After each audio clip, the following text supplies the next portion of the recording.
like to call this October 13, 2022 regular Board of Education meeting to order.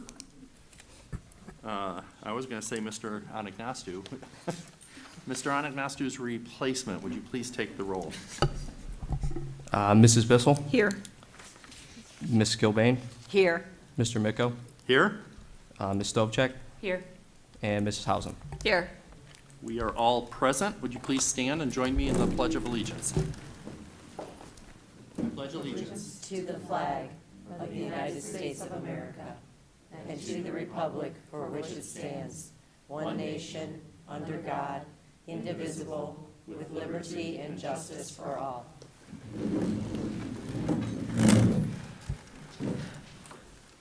Next on our agenda is our district goals. Our district goals remain the same: academic achievement and growth, financial prudence, and community engagement.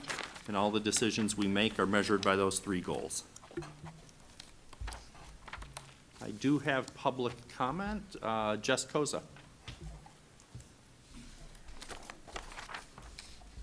You've done this before, Jess. You know the drill. You have approximately 3 minutes. I am Jess Koza, and I'm at 9812 Hazelwood Avenue. If you have been following the State Board of Ed news, a resolution to reject Title IX language that would protect LGBTQ plus students from discrimination was on the agenda for a vote. It's called the Resolution to Support Parents, Schools, and Districts in Rejecting Harmful, Coercive, and Burdensome Gender Identity Policies. And you can imagine what it does contain, but some of the things are rejecting the existence of trans identity, passing legislation to require teachers and school staff to out their trans youth. 154 people submitted written testimony, 35 in support of the resolution, 65 against. This resolution has been sent to the executive committee as of yesterday. I was reviewing a lot of the public testimony, and I would like to read to you one commentator whose words I related to the most. And sometimes someone else puts your feelings and your perspective into better words. So this is not my quote, this is someone else's. First, you don't have to understand all of it. You don't have to understand all of the terminology. You don't have to understand all of the feelings. It's okay if it feels so new that it makes you a little uncomfortable. I understand that this part, the part where kids take a path their parents didn't expect, is difficult for many folks, especially parents, but sometimes understanding takes time and mutual trust, both of which can exist without a little bit of open-mindedness. Second, there are going to be people who try to exploit your discomfort. They'll weaponize your love for your children by trying to scare you with misinformation and unfounded accusations. But I encourage you to think about who it is that they're actually painting as the villains today: kids. These are kids who are just starting to figure themselves out, figuring out who they want to be, something that many adults are still trying to do. Everyone deserves grace, patience, and trust, including our youth. Bullying or villainizing kids isn't helping or protecting anyone. And third, youth are entitled to their own identity. Kids think as though they are nothing more than the property of their parents, subject to total parental control at all times. This is not a healthy way to view children. Kids ultimately are little adults in little adults in the making. They may not know everything, even though they think they do. But they do know something. They may not have the same legal rights as adults, but they are certainly entitled to basic anatomy. And someday, when they're adults too, they will remember, just like you and I do, who trusted them and who did not, who made them feel safe. Often, it is the tiny things that make the difference. Trusting a young person's name, pronouns, and understanding of themselves will now prepare them for who they will be in the future. And that's all. I appreciate your comments, Jess. Thank you very much. Next on our agenda is approval of minutes. We have the August 1st, 2022 Board of Education meeting and the September 22nd, 2022 Board of Education meeting. All video and audio recordings are a permanent part of the minutes and available on our website. Do I have a motion? So moved. Second? Second. Motion by Mrs. Hausum, second by Ms. Stavcek. Any discussion? Mr. Mancini, would you take the roll?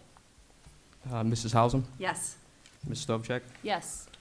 Mrs. Bissell, Yes. Mrs. Kilbane, Yes. and Mr. Miko.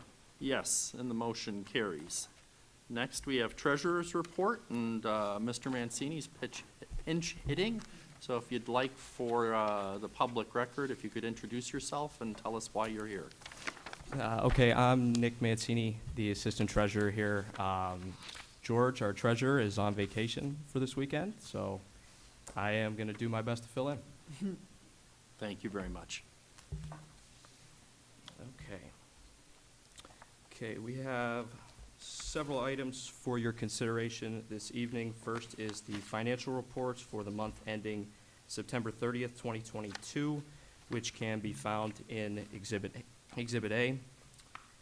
We'll start off with actual compared to forecast variance and net favorability analysis. So current year-to-date revenue collections indicate a $182,792 favorable balance as compared to the forecast.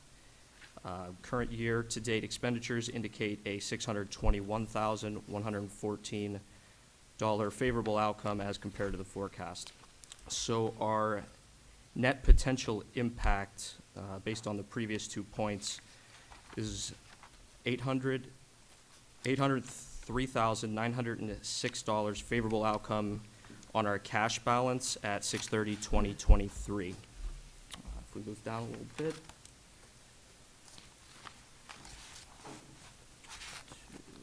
Here.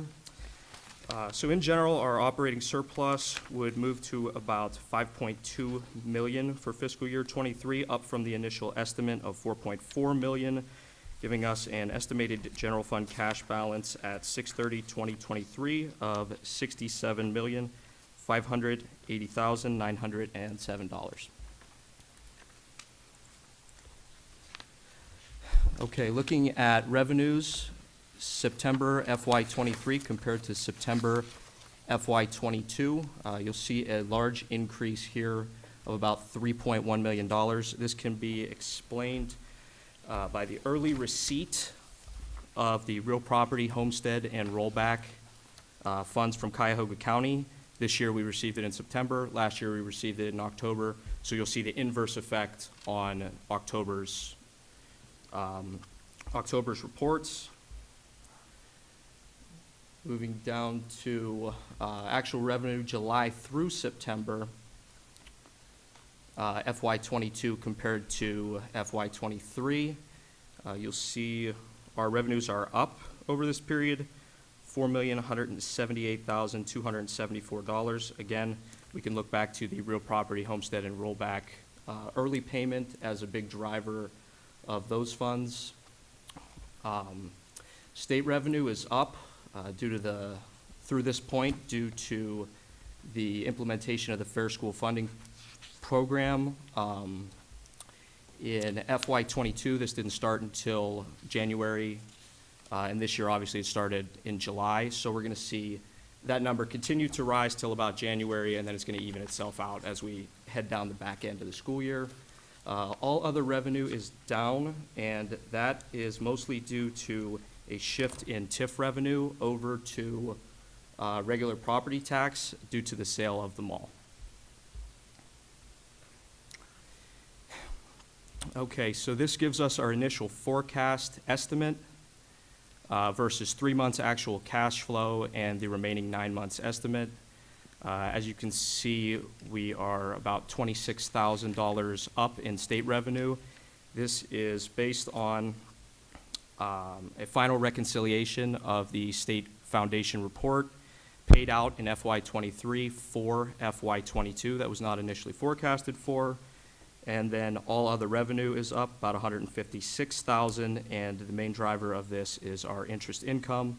Our initial estimate was about $900,000, and we're trending to do over $1 million in interest for this fiscal year.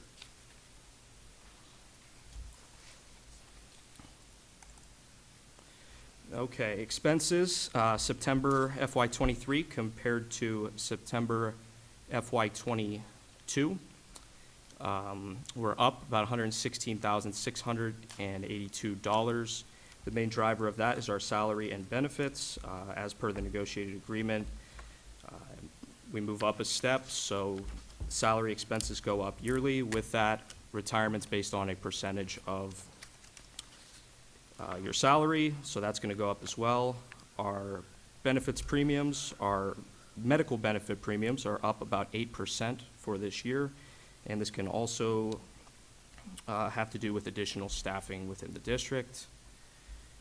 If we look at July through September, comparing FY '23 to FY '22, our salaries and benefits are up over this period for the same reasons as previously mentioned.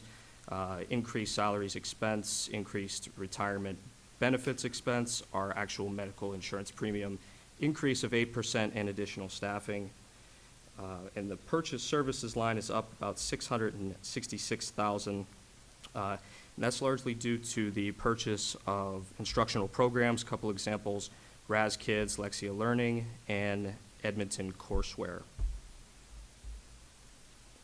Okay, comparing initial forecasted expenses to 3 months actual cash flow and then the 9-month estimated remaining for the fiscal year.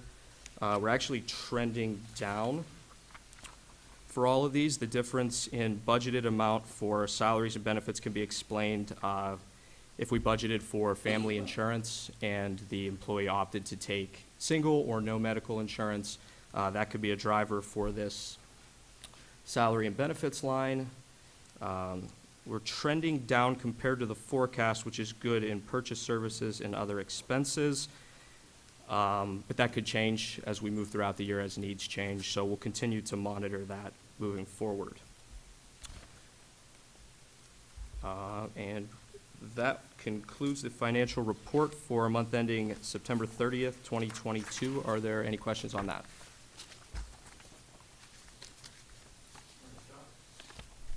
Great, okay.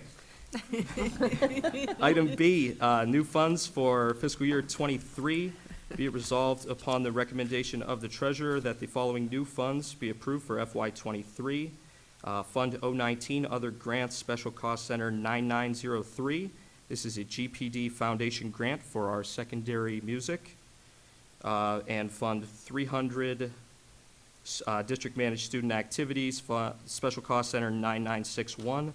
That's for the high school wrestling team. They previously have not had a student activities fund with the district and would like to start one. Moving on to item C, student activity program, budget purpose and goals for FY '23, which can be found in Exhibit B. Be it resolved upon the recommendation of the treasurer that the following student activity program, budget purpose and goals for FY '23 be approved. This is for the high school wrestling fund that was previously mentioned. Fund 300, Special Cost Center 9961, in the amount of $3,500. Funds will be generated by fundraising activities. Moving on to item D, student activity program purpose goals and proposed budget revision for FY '23, which can be found in Exhibit C. Be it resolved upon the recommendation of the treasurer that the following student activities program budget, purpose, and goals revision for FY '23 be approved. This is for Strongsville High School, the RAISE, Student Managed Student Activity Fund, and this is Fund 200, Special Cost Center 9932. Item E, transfer of funds. Be it resolved upon the recommendation of the treasurer that the following transfer be approved and the 200 fund listed below be closed. The above fund that was mentioned, RAISE 200-9932, is transferring $779.38 to Fund 300-9922, which is MD Vocational, and they run the derby shop in the high school. RAISE was also known as Rachel's Challenge, popular in the past, and of late it's been inactive with little to no participation, so that's why they want to close down that fund. Item F is a grant approval. Be it resolved upon the recommendation of the treasurer that the following grant be approved for FY '23. The grant, as previously mentioned, was the GPD Foundation Grant 0199903 in the amount of $12,000. Again, this is for high school and secondary music. With these funds, they plan to purchase a new concert tuba and an English horn hybrid. Any overages in the amount of the grant will be supplemented by the annual repair and replacement budget. Item G, amended permanent appropriations, be it resolved, which can be found in Exhibit D. Be it resolved upon the recommendation of the treasurer that the amended permanent appropriations for FY '23 be approved. Adjustment A is due to actual SCRS surcharge amount from our 006 Food Service Fund. Adjustment B is due to the GPD Foundation grant that we just spoke about. And adjustment C is due to revisions to student activities account, budget purpose, and goals that we've spoke about today as well. Item H, and my final item, is the tax advance schedule. Be resolved upon the recommendation of the treasurer that the district participates in the Cuyahoga County Real Property Tax Advance Program. This includes requests for advances of all tax revenue collected in year 2023, which can be found in Exhibit E. This is an annual item that needs approved and submitted to the county for calendar year 2023. This resolution allows us to receive the tax collection from the county prior to the settlement dates. The advances take place in January, February, and July. The settlement dates are in March and August. With that, that concludes the treasurer's report. Are there any questions? Any questions for Nick? Did you enjoy giving the treasurer's report? I'll be honest, I was nervous, but You can think about your answer and send it to us at a later date. absolutely. Nice job. Thank you. Next on our agenda is Superintendent's Report. Dr. Ryba.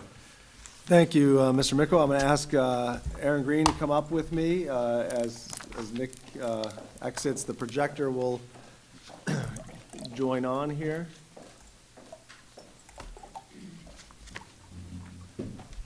And I do have to say, Nick did a phenomenal job. I mean, it is. We talked earlier today.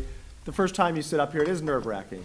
You know, you hear it, you see it, but I just want to tell you, Nick, you've done a phenomenal job here tonight, and I just want to commend Nick. There's been so many times since he's been here, some of his colleagues and staff here have sung his praises about how helpful he is, how he's willing to sit down and teach people new processes. So we've been blessed here to have a lot of assistant treasurers that have moved on to be treasurers, and we're hopeful that Nick will stick with us here for a little bit. We're hoping that blessing stops. That's right. But he's got all the signs of a successful treasurer in the near future, and just want to commend you on a phenomenal job tonight. It's like you've been doing it for years. So with Thanks, that, Dr. Ryba. I appreciate it. you're welcome. You're welcome. Well deserved. With that, what we wanted to share, we shared a little teaser last meeting in terms of our state report card. We've done a press release, but Aaron's with me tonight, and our goal is to share, there's been major revisions to the state report card, share what those revisions are and what they mean for our school district, where are some successes to celebrate and some areas for growth. And so I'm going to turn it over to Aaron, who's going to get us started. Sure, thank you. So as Dr. Ryba said, we just want to give a little insight into our district report card. This came out a few weeks ago. Every year from the Ohio Department of Education, they rank all of the districts and the school buildings, and it provides us a little snapshot into what we're doing as a district and as buildings. So while there's always room for growth, we're very proud of the results that we did receive, and we'll go into some detail here. Again, as Dr. Ryba said, there are some new components to the report card, both in the way that they're measured. So we used to have letter grades A through F. We've now changed to stars, which you will see, so 1 to 5 stars. While it may sound similar, the intent was the wording behind the stars. So if you see a C, typically we think, that's not amazing. But actually 3 stars is meeting the standard. So 3 is what we're aiming to get, and of course, you know, as a district, we want 4s and 5s. I do want to recognize Dr. Ryba for his work on this. He was part of the State Report Card Committee. He spent a lot of time in Columbus doing this hard work, just to make sure that the report cards are a little bit more fair for all the districts, and that the changes put into place are going to help recognize, again, what's truly measured and valued in our district. The 6 components, I'm going to briefly speak of them, and then, as I said, we'll get into a little more detail. The achievement component has not changed a whole lot. The part that's different is we used to look at indicators of the test. So did we have 80% of our kids meet proficient? That's no longer taken into consideration. It's more about how did our students perform overall? What types of scores did they get? Our progress measure, this one looks at the growth of students. So are we growing students from year to year? Not just are they passing the test. We have early literacy, which looks at our K through 3 students. Are they on track each year to be proficient by 3rd grade? Gap closing, this one is another key component. Looking at our subgroups. Are we closing gaps? Are those subgroups of students making the gains they need to? We have graduation, which is relatively similar to how it's always been, with a 4th and a 5-year graduation rate. And then we have a readiness component, which is not measured this year, but in 24-25 it will be on the report card. This one is going to be a little bit more career-based. In the past, it's been very college-heavy. So with that, I'll show you a quick preview here of the rating system. Part of the legislation was that we had to have descriptors of these stars. So as we said, if a 3-star is meeting the state standards. Anything above then would be exceeding for 4 stars, and then 5 stars is significantly exceeding the state standards. So showing the level of success that we as a district are having, or districts and buildings across the state, based against the expectations of the standards. So we as a district, this is our district report card. You can see the stars are now visible. The top 3, we earned the 5 stars, or the highest ratings for the achievement, the progress, and the gap closing. Graduation, we have 4 stars, and early literacy, 4 stars as well. And as I said, the readiness component is not yet rated. If I had to value any of them over the others, I would lean toward achievement, progress, and gap closing. Not just because those are the ones we got 5 stars in, but those are the ones that are giving us a holistic look at our district. So are our kids achieving? Are we closing gaps? Are we growing kids? That's what we really want to look at. So I'm going to have Dr. Ryba talk first about achievement, and then we'll kind of switch back and forth about these. So as Aaron shared, achievement has changed up a little bit, that how many kids passed a test, did you hit that 80% benchmark, is something that we still report, but it's not measured because it really is not a good testament to the work we're doing to grow students. We have to understand, as we look across the entire state, there are some students that are not going to hit that benchmark of that passage rate, but the idea is, are they better this year than they were last year? And let's honor that, and that's what the performance index measure does. So the performance index measure, this is kind of what we see as a district report card. It takes a look at every student that took all of the tests. So what's in here is students that took the English Language Arts test in 3rd through 8th grade plus high school, the math test, the science test, the social studies test. They actually, students that decide not to take the state test but take an AP equivalent test, their scores are factored in here as well. And then it looks at a percentage of students. So if you can take a look at the first column are categories. So if you start at the bottom, that's untested. So that means we do have parents that opt out of testing, that they, for their own personal reasons, opt out. So that's saying we've had 0.8% of our students that should have taken a test, that didn't take a test. They assign points for that, which is 0 points. So that means we got 0 points for that percentage of kids. Then it goes when the kids take the test, just like you would take a test in any time, there's a scaled score, they call it, and that score is transferred to a range, and that range is given into these categories of limited is the lowest score you can get, all the way to really advanced is the highest, and we'll talk a little bit about advanced plus. So if you take a look at this, we had 8.6% of our kids score limited on their assessments. You get 0.3 points for that, so we earn 2.6 points for that group of students. And so limited and basic, if we want to consider proficient is the word we use for passing. The state sets a passing benchmark. So you could see in all the tests we gave across the district, if my math is correct real quick, that's about 18.5% of our students that did not hit that proficient mark. When you look above, proficient is that range of, okay, you passed and maybe a little bit above, and then you go into the levels of exceeding those proficient expectations. So accomplished and advanced plus. So if you take a look at the work we're doing as a district, again, if my math is around the right ballpark, you're looking at about 56% of our students that are achieving in the highest tiers of this measure. Now, Aaron, correct me if I'm wrong. Advanced plus is saying we have students that achieved at that high level in a test or in a grade that is accelerated from where they should be. So if I'm a third grader and I was grade level accelerated and I'm in fourth grade and I'm taking a fourth grade test and I score advanced, I score at that advanced level.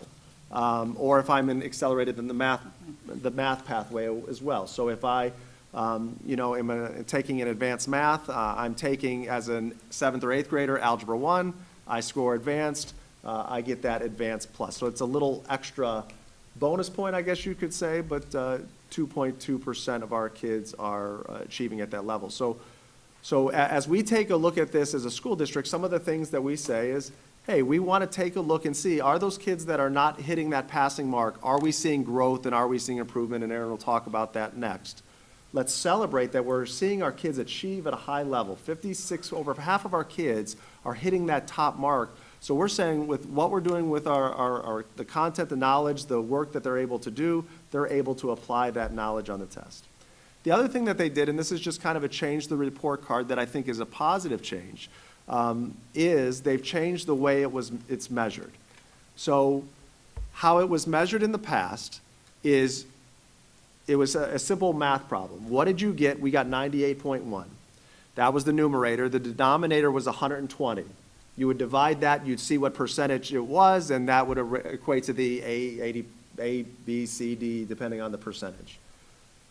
We advocated and got the change in legislation that 120 is a perfect score, which nobody has even come close to, right? So if you look at advanced is 1.2.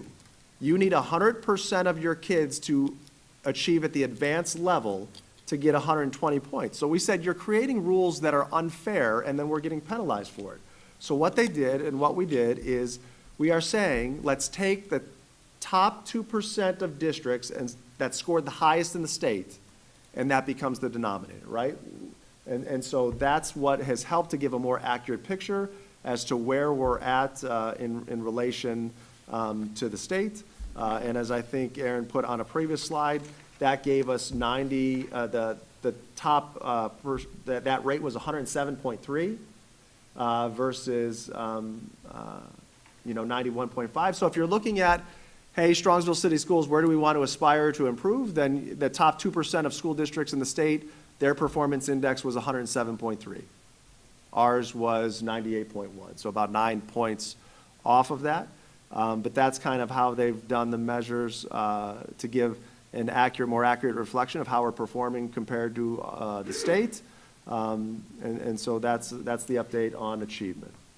Any questions on achievement before Aaron updates us on progress?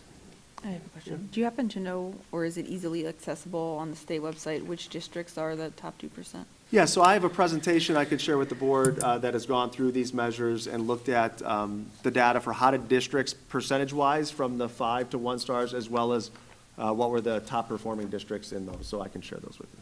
Mm-hmm. Oh, and I forgot there was one more slide. We shared with you how we did as a district. All of these are also rated at the building level, so they'll take it for each of our buildings. So as you can see in this level, all of our buildings received either 5 stars or 4 stars, except our virtual academy, which received 2 stars. So That is one of the reasons why we've moved away from, especially at the elementary level, from the virtual academy. And we have our students back in school, except for secondary, that's still an option. But obviously, that's a variety of factors, but wasn't seeing the achievement levels that we felt were in the best interest of our students from a virtual program. So, but altogether, our buildings are also performing very well. Again, looking at the terminology, exceeding or significantly exceeding state standards. So that's something to be celebrated at the building level as well. Progress. All right. So progress has changed slightly from years past. It's still kind of our value-added measure. So again, are we adding value year to year to kids? Or if they, achieve at a high level, can we still grow them? Or maybe they're not passing, but are we able to grow them year to year? So we're looking at this measure at particular groups of kids, and we take a state average of what they should gain based on what we're seeing, and we're looking at these groups of kids. Are they growing? So this is using all students. In the past, this measure used to break it down into subgroups, and we would look at each subgroup individually. Now it's holistic, all students. The other thing that changed is they've added a second piece to this. So it's not just growth, but we're also going to look at the effect size. So with this graph that you can see on the screen here, ideally, as we know, we want 5 stars, and that comes from having the high value added or the growth index, as well as the effect size. And what the effect size does is tells us we're confident that they grew, but what was the magnitude of that growth? Did they get significant growth? Did they get moderate growth based on the evidence? So again, previously they just used the growth index. Now that we have the effect size, we can be even more confident of the amount of growth based on the evidence there. In the past, one of the reasons for changing this is we had a lot of districts fall in the A and F range. Now it's much more even between 1 and 5 stars, almost a true bell curve there.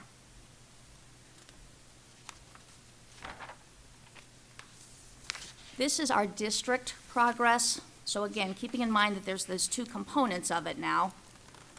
If you can see the colors there, the darkest gray is saying that students made more progress than expected, and there's significant evidence of that. So that's that effect size we're talking about. We see that in, overall, we have all grade levels is the top row, and then we have 4th through 8th, and then high school is listed below holistically. The light blue there is moderate evidence that students made more progress than expected. The green is that there's evidence that they made more progress or made progress similar to what the expectation was. And then the red, there's significant evidence that students made less progress than expected. So this obviously causes us to take a second look at some of these colors. What's important to note is this is 1 year of data. So in years to come, it will become 2 years, then 3 years of data. Right now, we just have this 1 year because of the changes to the report card as well as the pandemic and all of the factors that played into it. So you'll see 4th grade, it looks a little bit concerning. What we want to do, though, is as a district, look into that a little bit further.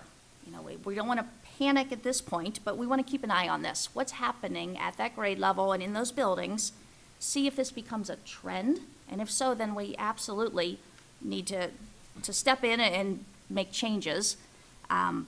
We don't want to yet, like I said, jump in and say it's broken in 4th grade, but we do need to dig a little bit deeper. 7th grade math, this one's a little bit deceiving because when you get to 7th grade, this is the first year that we formally accelerate our students in math.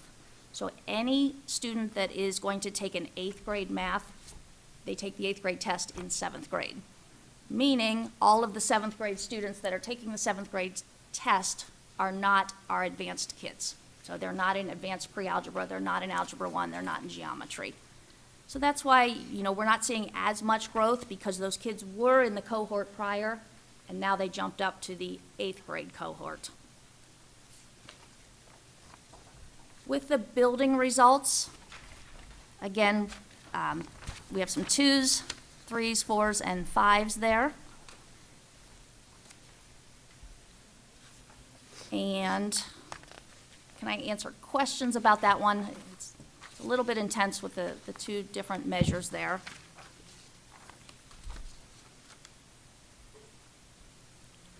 You explain the seventh grade again?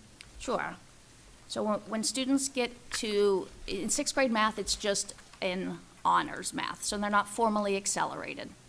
When they enter seventh grade, they have the option to be taking advanced pre-algebra, which formally accelerates them, which essentially says, you know, you're going to take the eighth grade test, you've jumped that year in math. Or they may jump into algebra. You know, very rarely we would have somebody in geometry. So the students that were sixth grade students, the whole cohort of sixth grade, we've taken, I'll say, half of them out, a third to a half. They've moved on to what's essentially an eighth grade level math.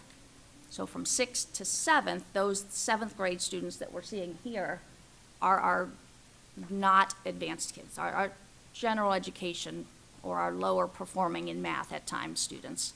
So we're going to see a bigger gain from in the eighth grade measure there for math. So even if you would look at the number of kids tested, and let's just use a ballpark that sixth grade, we test 300 kids in math, eighth grade, we test 300 and some kids in math, you're gonna see seventh grade, we test 200 kids in math. Because you're taking the 100 best math students, and they're either taking the eighth grade test or they're taking the Algebra 1 test. But they shouldn't be are they counted against seventh grade? No. And so what you see in the data, if you even take a look at the achievement data, what you see is you see a dip in our achievement scores and you see a dip in our growth scores, because every grade up to that test is capturing all of our levels of math. You know, kids that are extremely talented in math, the kids that struggle in math, and everybody in between.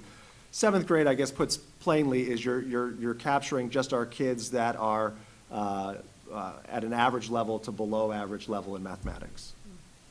Eighth grade gets the advanced kids layered in, so it's just kind of that year, seventh grade is the year that the advanced math track skips.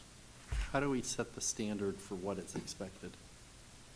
Yeah, so I think Aaron and I have talked about this with Kim Scott, our math coach as well, to say exactly that question. So one of the things, the data features that's on here is similar school districts. So how are we seeing and how are our kids performing compared to similar school districts? Because this would be a similar pattern and trend with others. So that's one of the data pieces that we could take a look at is, and what we're saying is, we believe based on the data we've seen that we understand that it may not be at the same level of other, but this is showing trends that it's a little lower than it should be for our school district in terms of seventh grade. Would you agree? Yeah. Can we apply that same, like, looking to other similar school districts to progress in the elementary schools? Because this is the outlier to me, right? Our middle and our high pulled up our elementary. So do we see, like, if you look at similar districts, do you see the same trends there, or are we the outlier? Yeah, so one of the things that I would say as you look at the new report card, the one question that is being asked the most is, why are we seeing certain ratings for school districts at a higher level than the school buildings? One of the reasons is the way that they're measuring progress is two different methodologies for measurement between district and building. Like, for example, one of the things Aaron talked about was that effect size, which measures the magnitude of growth, right? How much growth is happening. At the district level, you have to hit 0.1 of effect size to move on that level. So if you take a look at, if you can see it from over there, but you could see that line is negative 0.1, that line to get to 5 stars is a positive 0.1. So if the value added index, which is how confident are we that this group of kids moved, if you're out like us, we were in this range over here, we were in this range and then we had an effect size of greater than 0.1. Well, at the building level, that effect size to get that higher star is 0.2. So the range is a little different at the building level. We're also seeing across the state that the stars and the ratings for schools are lower than districts. So this is something where the Ohio Department of Education goes and reviews and says, hey, we did simulations, do these match the simulations? Are there adjustments that we need to be more reflective? But those are things, when we take a look at kind of the rating at schools, We can also drill down, there's a lot more data by schools that we could take a look at, and in terms of where we're seeing the different data points at the buildings. And you can also take, I gotta look at, I'm not positive, Aaron, do they do the similar district ones with progress? I can't remember. You recall? Yes. They do? Okay, so yeah, we can kind of see that as well. And one other piece is with that performance index that Dr. Ryba alluded to, when they take the top 2%, they do that for a district, and then they also do this for buildings. So that PI is not apples to apples. Community schools fall into the buildings. We have high schools, we have elementary schools, they all have different measures. So you have quite a span of performances at the building level. The points on the, splatter chart? Yeah. I don't know what you- I think that is what it's I think called. I nailed it. Scatter plot, maybe? Yes, Scatter, splatter. it's got mess. something with an S. Are those students, like, what are each of those dots? Those are districts. Oh, those are the districts. Yeah, so these are, they did one, this is the graph from the state, so this is taking a look at the 607 school districts across the state, so you can kind of see where each of them rated. And they also have one of these for the buildings that we didn't put on the chart. Okay, thank you. Yeah. So again, what the state is saying is, if you do the measure correctly, you should have the most districts in that 3 stars range, right? Which the scatter plot kind of says that. And then it differentiates on the outside spectrum of there.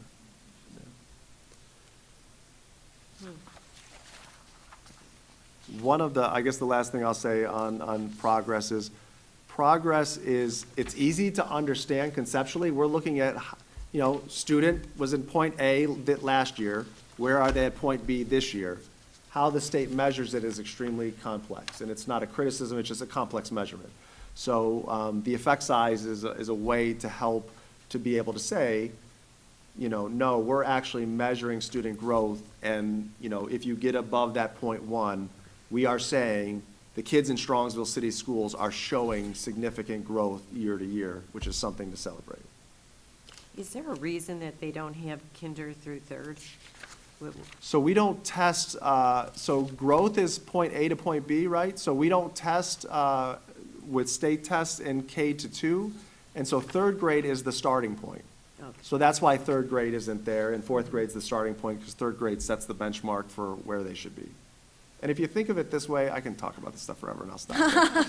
If you think of it this way, what they do each year is they take the kids' achievement scores, every kid in the state of Ohio, and if you would imagine that they line every kid in the state of Ohio from the lowest score to the highest score, and they group you in chunks of 20%.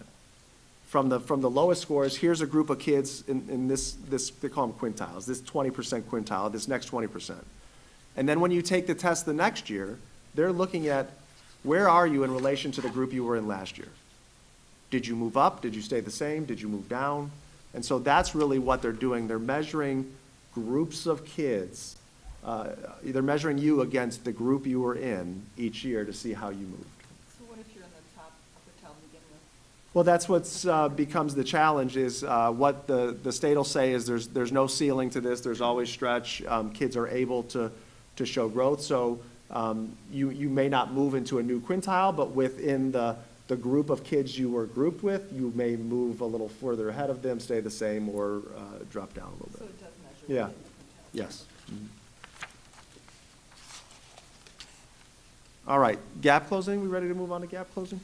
So gap closing, again, puts both of these things together, and I completely agree with Aaron. As we take a look at a district, how are our kids achieving? Are they showing growth? And then this takes it and looks at, let's take a look not just at all kids, but let's look at a variety of student groups, whether that group is based on race, economic status, the language, English language, and a variety of factors. So this is another one where we spent a lot of time looking at in terms of how can we evolve this and celebrate the work we're doing with our kids.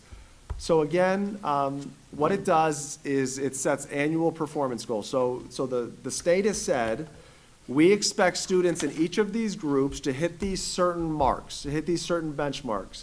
And if you hit that benchmark, great. There's points awarded to that. If you don't hit that benchmark, you don't earn those points. And you could see they're measuring it in English language arts and math. They're also measuring it in graduation. English learner, which is another test to look at how students are progressing that are not proficient in English. Chronic absenteeism, and gifted performance. So one of the things we've kind of not addressed is when you looked at the old progress measure, the progress measure had like 4 separate components to it. Those have all been kind of moved around. So there was progress of all students, progress of students with disabilities, progress of students that are gifted, and progress of students that scored in that lowest 20%. And we've put a lot of those in this area. So kind of taking a look at the measures, this is, again, these measures are replicated for the building level. But this is taking a look at the English language arts measure and math measure. The red dot, all these bars represent the different student groups. So again, these are the different student groups that are in Strongsville City Schools. You have to have a certain number of students to be considered a cohort. So what we're saying, when we take a look at our student groups, we have all students based on race, ethnicity. We have black, multiracial, Asian, Pacific Islander, Hispanic, and white. In terms, we have economically disadvantaged, we have students with disabilities, and we have English learner.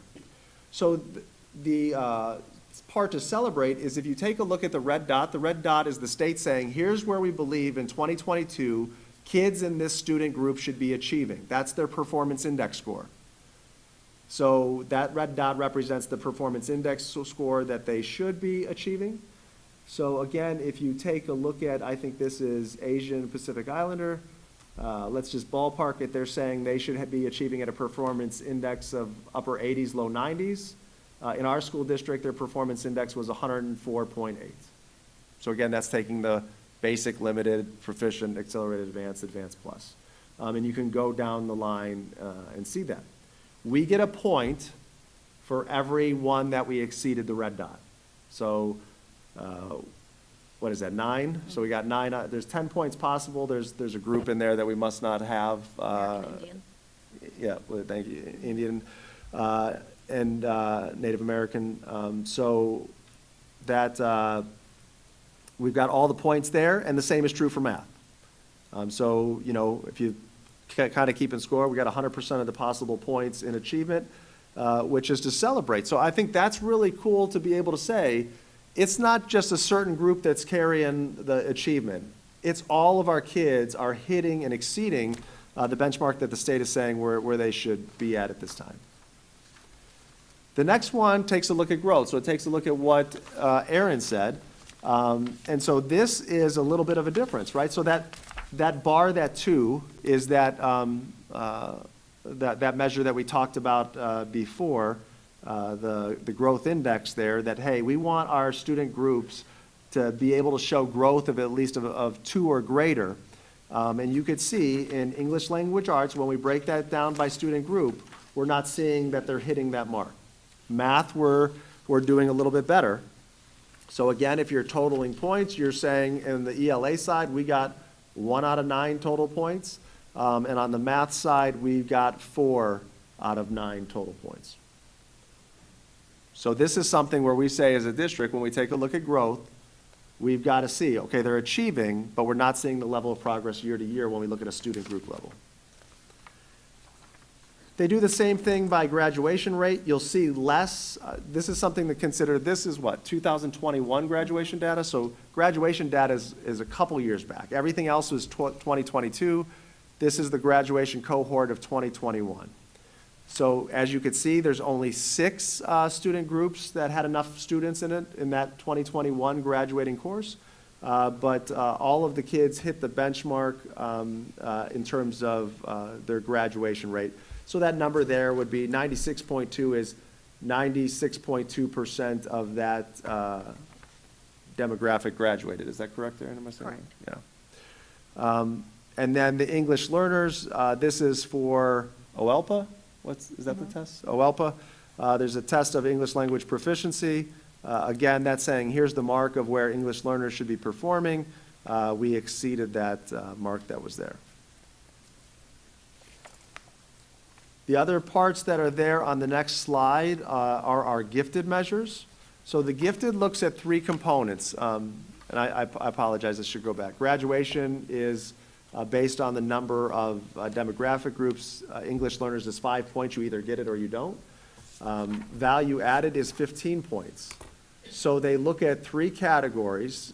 They take a look at value added. Did you meet are our students that are identified as gifted showing growth? We met that criteria, so we get 5 points there. They measure the performance index, so all our students identified as gifted, their performance index was 118. So if you take a look at 120 was max, they're scoring at that highest level. And we met that, so that's 10 out of 15 points. There's a very detailed rubric that takes a look at what level of students are receiving services, and we are not meeting that. So we got 10 out of 15 points for that. In terms of what that means, I'll just give you a simple example. We have students in the middle school take honors classes. If a student is identified as gifted in an honors class, they could technically be considered as being served. But the teachers teaching that honors class have had to have 15 hours of professional development, not just one of them, but all of them in that grade level, for that student to be counted as served. We'll talk later on what we're doing to try and bolster that up, but that's something where we have them served in terms of class placements in some areas, but we don't have the teacher professional development credential for the state to consider that as them being served. The last one that Can we get the details on that? Sure. Just, I want to understand Yeah. what the 15 criteria are and what the 10 we got and what the 5 we didn't get. Gotcha. Yes, we can do that. The chronic absenteeism one, that's not going to be, so this, by federal law, the state report card has to have a non-academic based measure. Years ago, they selected absenteeism. It wasn't rated this year. It's going to be rated next year as a 5-point criteria. Again, it has a goal. This year, the goal was 22.1%. As a school district, we were 12.8%. If you break that down, it's primarily, we're seeing that higher number based on the middle school and high school. And chronic absenteeism is a state-defined rate of absenteeism that we do absence intervention plans. There's criteria that we use. But you look at most of our elementary schools are single digits. The middle school and high school are in double digits. So it's something that we'll continue to focus on. Do you know why that is? I mean, Just we have, well, there's a variety of factors. Our principals would be more apt to say, but we do have families that don't value as much getting their kids to school. In the district, we do have students that are unexcused, that'll skip school or skip classes. And we do have families that the kid is home the student is home for a valid reason, but they don't call us. They don't, there's a reporting piece of it as well. Okay. Or there's a reason that's not one of the approved reasons for being there. So, that's some of the reasons that were there. And Jenny, any other that you would think of? Okay. Was 2021, 2022 a good benchmark year For us, or for? in general? I'm just talking about the pandemic. Yeah, yeah, I'll tell you, no, the state average was 30.2%, so it was high.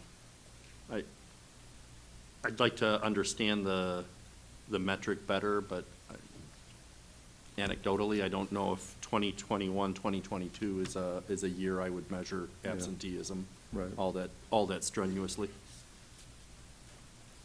and then gap closing, as we take a look at the buildings, you can see our buildings did very well, with the majority of them exceeding or significantly exceeding, and Chapman meeting the standard for that. So again, that's holistically, yes, there's work that we need to do, at Chapman specifically, but our buildings are, as well as the district, supporting and seeing good results from our students in our student groups. And again, if you take a look at, and you can go on, when I say you could take a look, you can go online and go to the Ohio Department of Education, and you can look at all of these report cards and drill into the details as much. If you go to the buildings and you take a look at the gap closing, you'll see a lot fewer groups. just because you have to have, I think it's 20 or 15, 15 students in a group to be able to have a subgroup, and at the elementary buildings, just because of numbers, sometimes you don't hit that amount. Graduation. All right, moving into graduation. This looks pretty similar to years past. You'll see that they configure a 4-year graduation rate and then a 5-year graduation rate. As Cameron said, these are years past because they need to get all the data collected, and they include summer graduations. So this is actually the 21 cohort that you're looking at. The graduation rate for 4 years was 95.5%, and 5 years was 94.8%. They do average those together. They weight the 4-year at 60% and the 5-year at 40%. And that's where we got the 95.2 weighted rate. When you align that to the state, not rubric, but chart, I guess I'll say, for lack of a better word, we would need a 96.5 in order to get the 5 stars. And again, we were at 95.2. They admit that this is a more aggressive measure than it has been in the past. We've usually always earned the A's. This number in the past would have been an A, but they're looking to increase this rate and get our kids graduating. Something to keep in mind, we talked, when you look at the actual number of kids this is affecting, so we have 4.8% of our kids in the 4- and 5-year graduation cohorts that aren't graduating on time. Something that they're doing now is they're doing some report out data as to why those kids, who are those kids, and why are they not graduating on time. So I pulled the numbers of that 21 class. There were 444 students. Of that, we had 424 that did graduate, meaning 20 kids we're talking about that did not graduate. So in looking at, I know it's pretty small on here, but you can look at the percentages. So we have, of those 4.8% of our kids, or we have 20 kids, we have about 6 of them that are still enrolled in high school, 2 of them that have disabilities enrolled in high school, 1.4, if you will, students with disabilities who did meet the requirements, but they're staying until they age out, and then about 10 students that actually dropped out. They're no longer in school. So while we don't want to lose any kids, keep in mind we're talking 10 kids out of 444. Now, can we do better? Yes, we're working toward that. We have some things going at the high school to ensure that we're getting kids credits and they're going to be able to meet the graduation requirements, passing the state tests.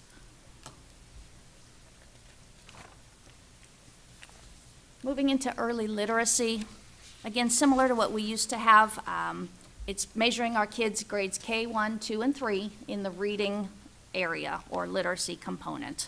So we want to make sure that our kids are on track by 3rd grade to pass 3rd grade, because all the data shows that if they're not, then they're going to struggle essentially the rest of their lives.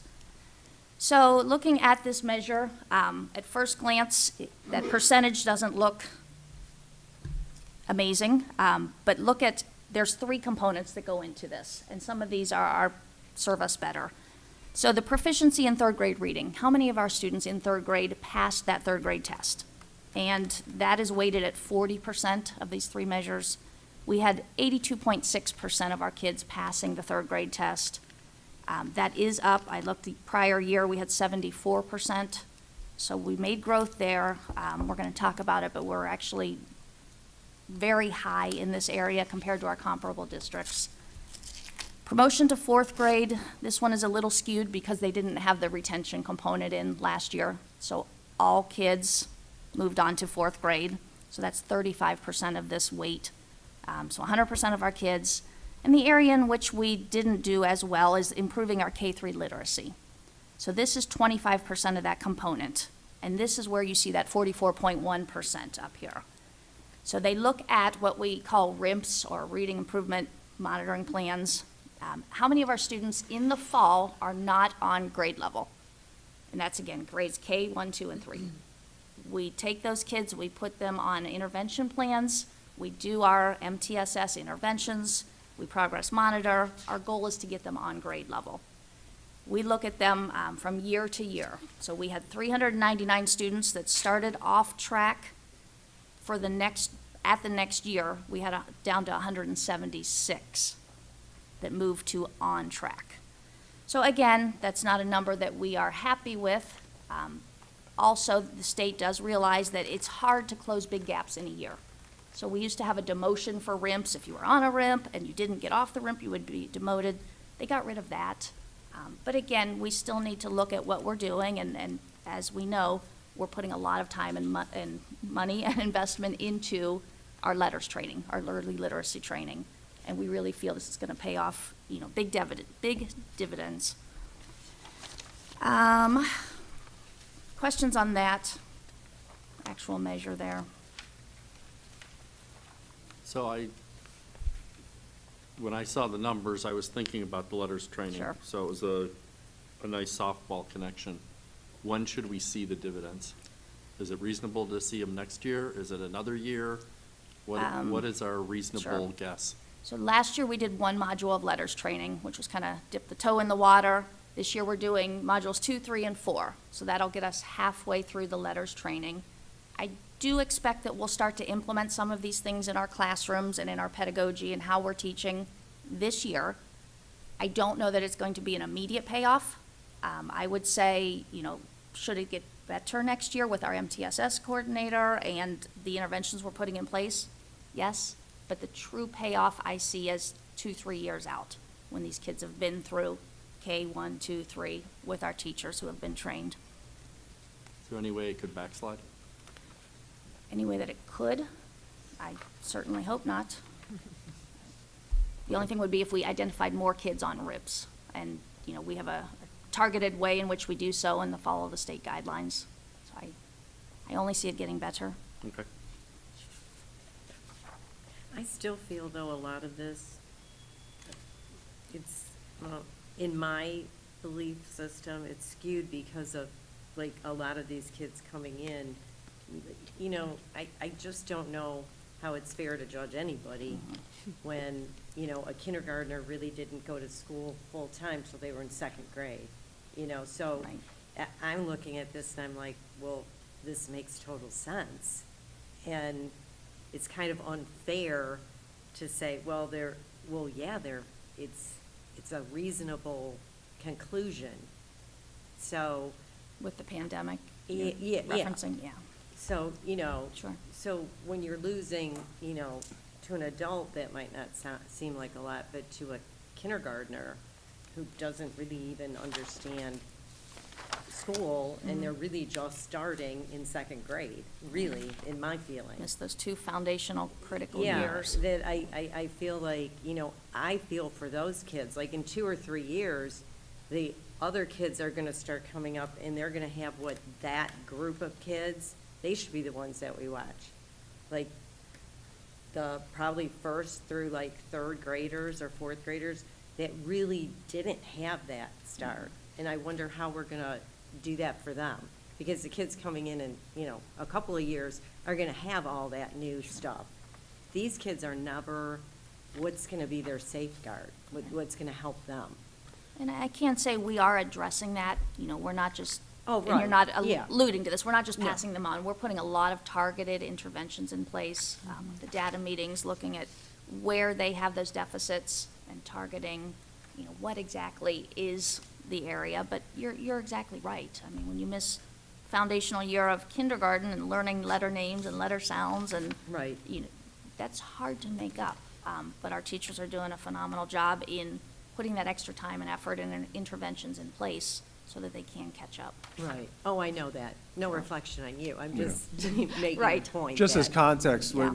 this is, that measure, and it's not because it's a lower measure, but that is a measure that we advocated for multiple years to eliminate, for a variety of reasons. We felt strongly that we should measure how our kids are reading in K to 3, but the idea of having a binary measure of you either hit this benchmark at this period of time or not isn't an accurate reflection. So if you take a look at the number of students that are still off track, the amount of growth that those kids showed last year is something to be celebrated. Did they get to the part where it says they're exactly where they should be in September of 2nd grade?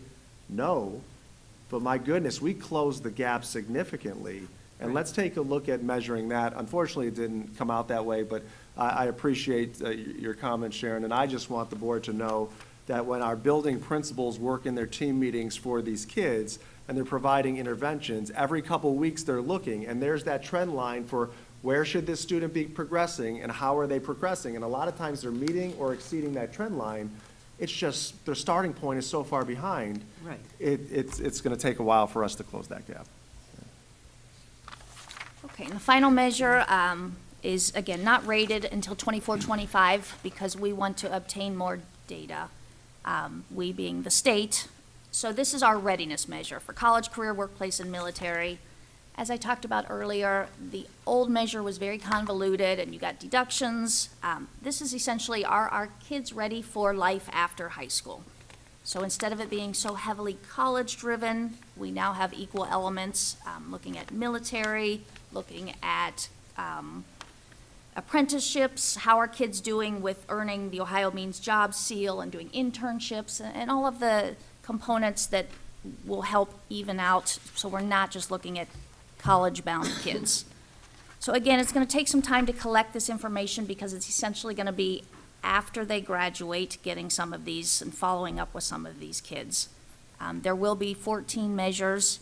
What we have right now is the class of 21 and how they were prepared based on data that we had. So there's no stars, no measurement there, just kind of a report out at this point. And it'll be interesting to see where this one goes. We've advocated for, it's good to report it out, and it's good for us to take a look at, what percentage of our kids are doing what and how well. How do you measure that compared across the entire state when the values of, and the needs of a community are so different?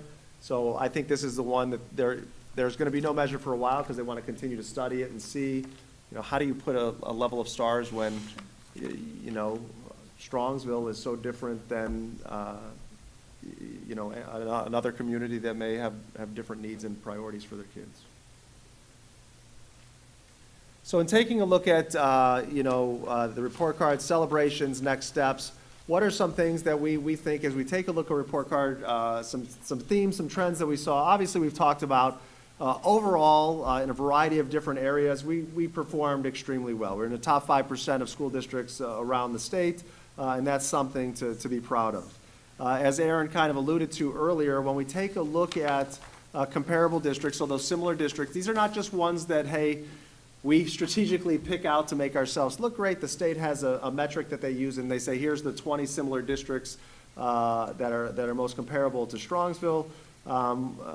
We were the only one district scored higher in that third grade ELA proficiency rate than we did as a school district. So again, I think that's something to celebrate, that, hey, when you take a look at similar districts as Strongsville, we're doing very well amongst that group.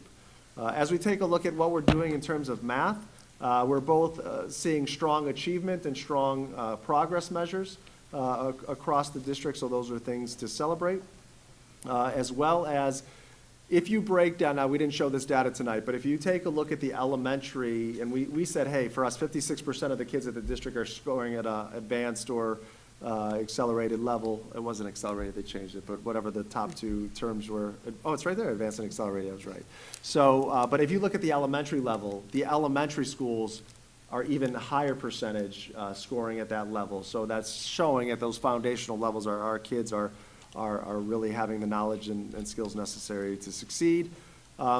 If you take a look at the growth measures by building, the middle school and high school are blowing it out of the water in terms of the amount of growth that they're seeing, and looking at those dark blue and light blue colors on the tested areas, they're showing more than expected growth in math, social studies, and science at the secondary level. Need to put some effort into or focus on the ELA.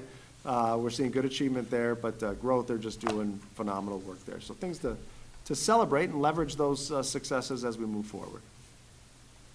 And then looking at areas to continue to support. As you know, our plan that we have in place, it ties in nicely to where we're seeing our deficits. So one area that we already talked about, but early literacy and the letters training. We're in the midst of training all of our K-3 teachers and specialists with the letters 8 modules, which is going to tremendously assist our teachers and our kids in learning to read.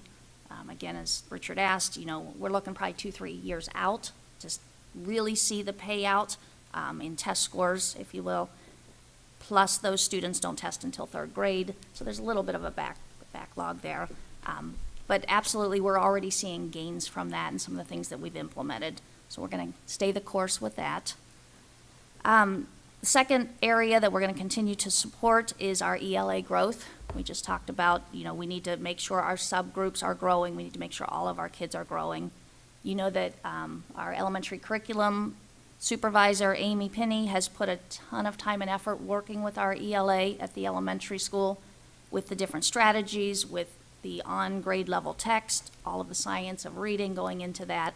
And that's one of our really high focuses, priority focuses this year in the elementary buildings. So again, we're already seeing some growth that we've never seen at this point, and seeing work samples by our kindergarten and our 2nd grade students and all of the kids doing them that are just more than I could have expected of kids. It's really showing that it's working, these metacognitive strategies that the teachers are putting into place. The third area that we are going to continue to support, our ELA, again, our standards. We talked before about the rigor of the standards, and are we teaching at that level? Are we assessing at that level? Or are we teaching at a lower level and then the kids aren't able to perform on a test because that's not the level at which they were taught? So that is a huge focus at the secondary level. We're using our secondary literacy coach, Carol McKnight, as well as our secondary curriculum supervisor, Nicole Hackman. They're in the TBTs. They're working with their teams. We're looking at their common assessments. We're ensuring that everything is aligning. And again, we're starting to see gains. The area 4 with our instructional coaches, just overall, we've been blessed to have our literacy coaches at the elementary school, and our integration specialist, and our math coach, and our special ed coach. They may seem like ancillary roles, but I watch day in and day out what they're doing, and they are making huge impacts on teachers and students. So they're building that capacity. They're modeling, they're in the rooms co-teaching, they're working on strategies, they're in the TBTs. We're seeing a lot of payoff from that as well. And then the last one there that we're going to focus on or continue to focus on has to do with the gifted identification and served. So as we talked about, we're identifying the kids. We have the students in Strongsville, but we can't officially count them as served until our teachers have all received that 15 hours for 4 years in a row of high-quality professional development. So something our gifted coordinator has taken on.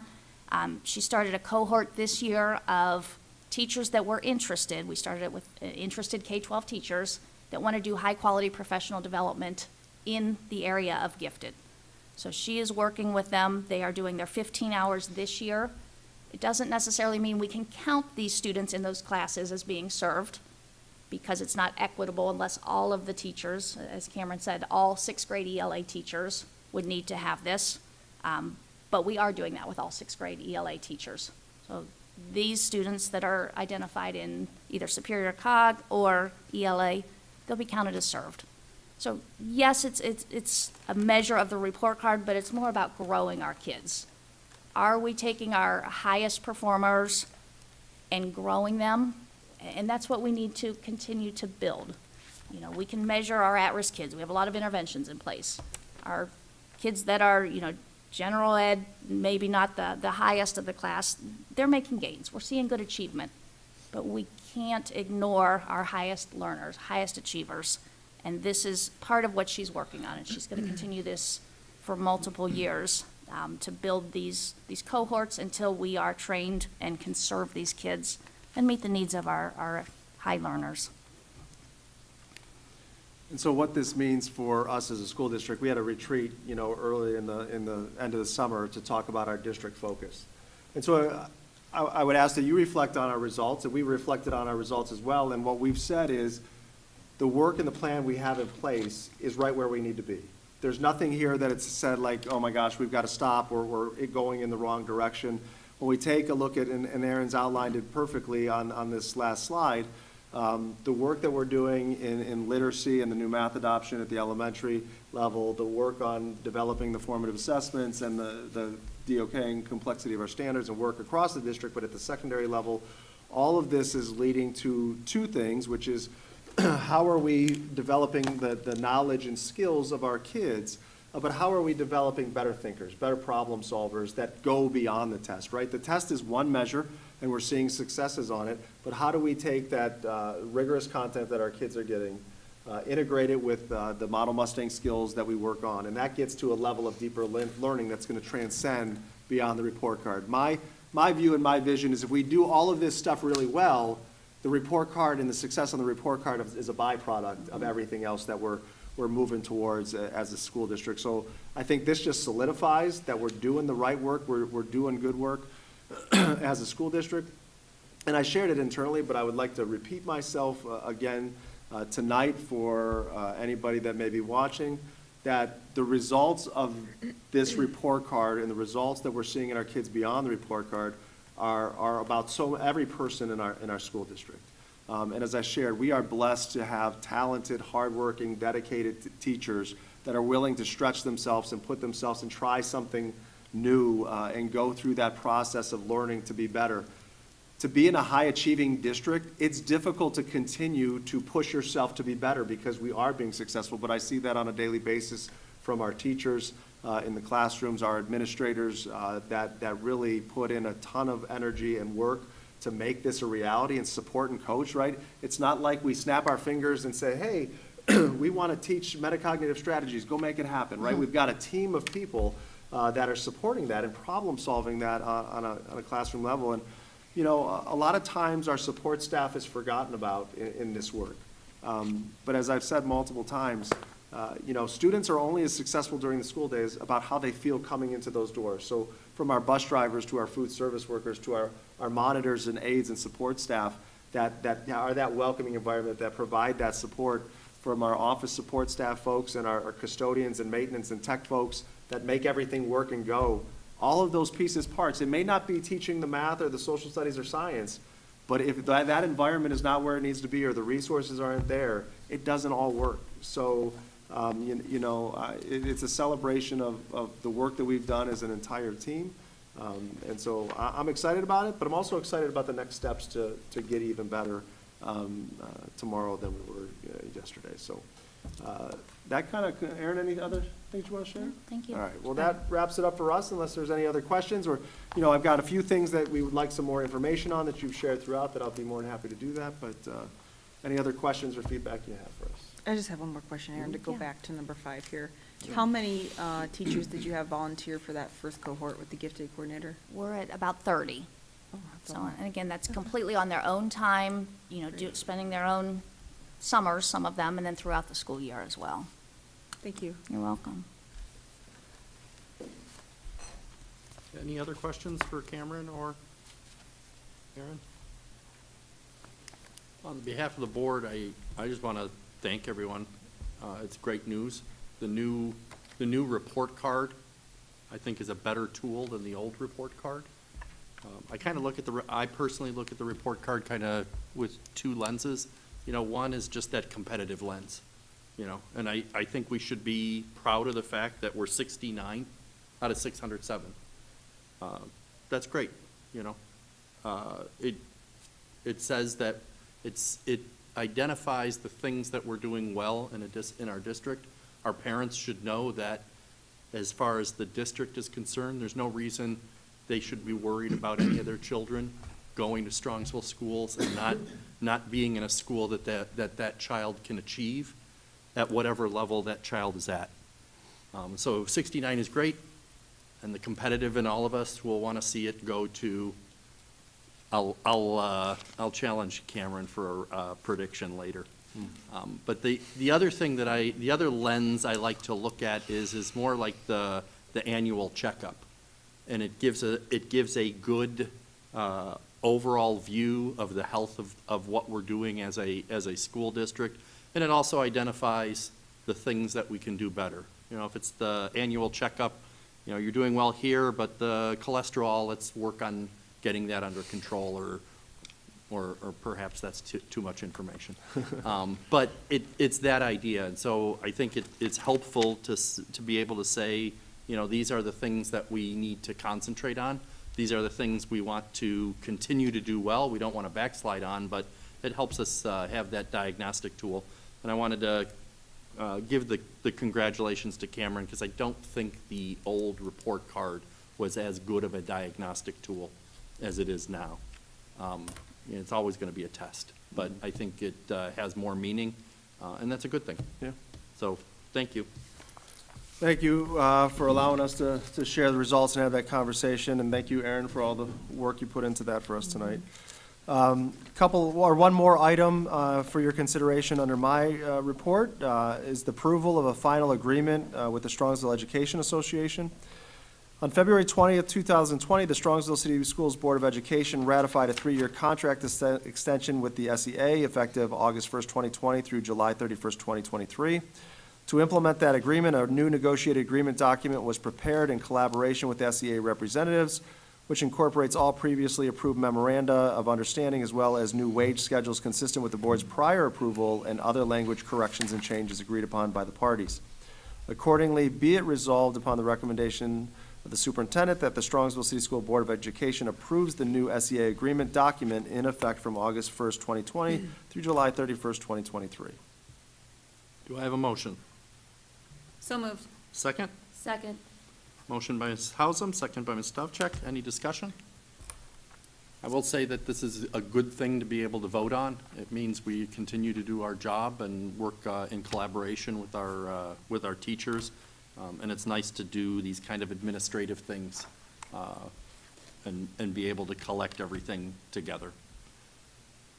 Mr. Mancini, take the roll. Mrs. Hausum, Yes.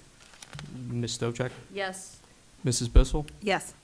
Mrs. Kilbane, Yes. and Mr. Micko. Yes, and the motion carries.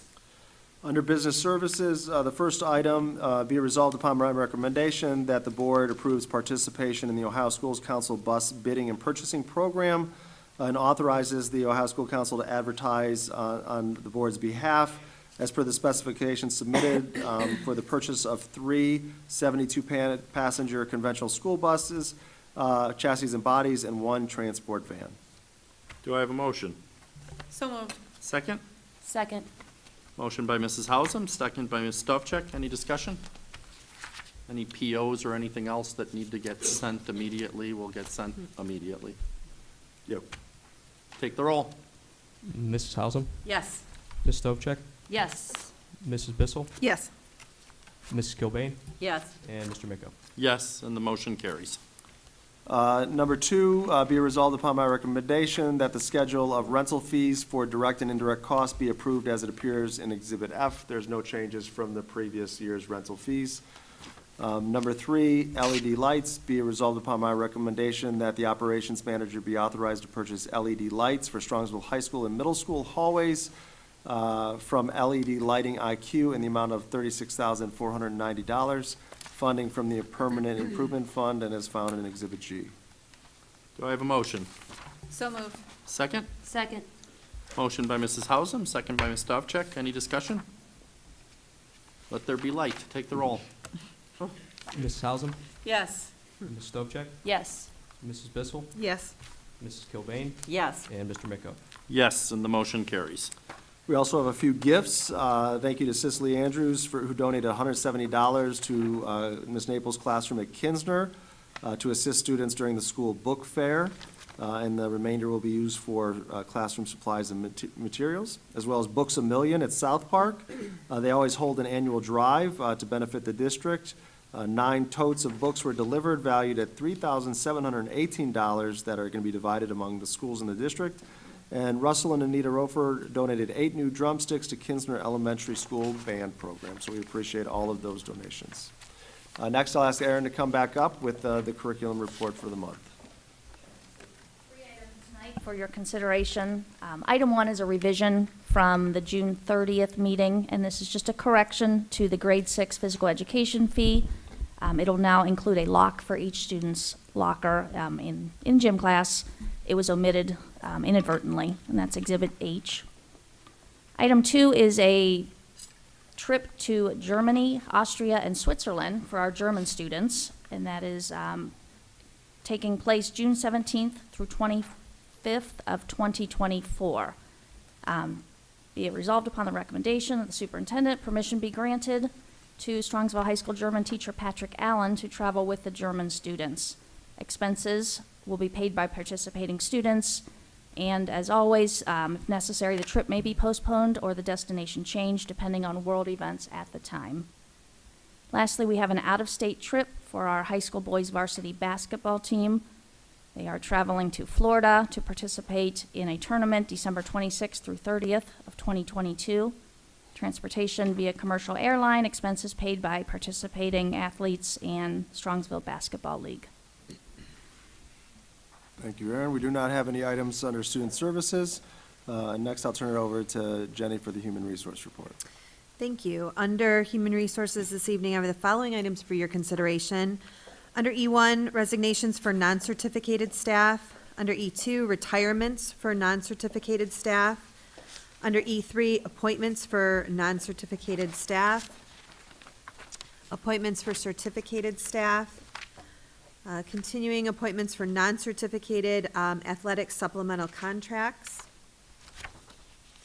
Appointments for home instruction tutors, appointments for certificated substitutes, appointments for non-certificated substitutes, appointment for certificated supplemental contract prorated. Under E4, changes in status for non-certificated staff.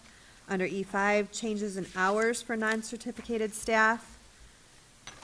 Under E6, educational upgrades. And under E7, we have our stipends for our resident educator mentors.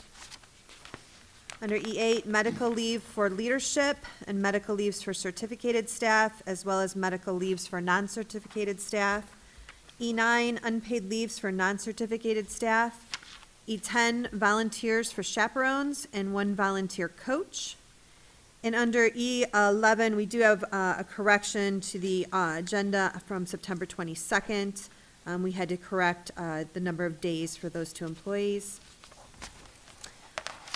And under E12, we have a memorandum of understanding, be it resolved upon the recommendation of the superintendent that the memorandum of understanding between the Strongsville Board of Education and the Ohio Association of Public School Employees, as stated in the exhibit, be accepted, and this is Exhibit I and does require a vote. Do I have a motion? So moved. Second? Second. Motion by Mrs. Housen, second by Mrs. Stavcek. Any discussion? We've all read it. We'll find out if we're all in agreement. Please take the roll. Mrs. Hausum, Yes. Ms. Stovcek, Yes. Mrs. Bissell, Yes. Mrs. Kilbane, Yes. and Mr. Miko. Yes, and we are in agreement, and the motion carries. Thank you. And under E13, we have another memorandum of understanding, be it resolved upon the recommendation of the superintendent that the memorandum of understanding between the Strongsville Board of Education and the Strongsville Education Association, as stated in the exhibit, be accepted. Exhibit J.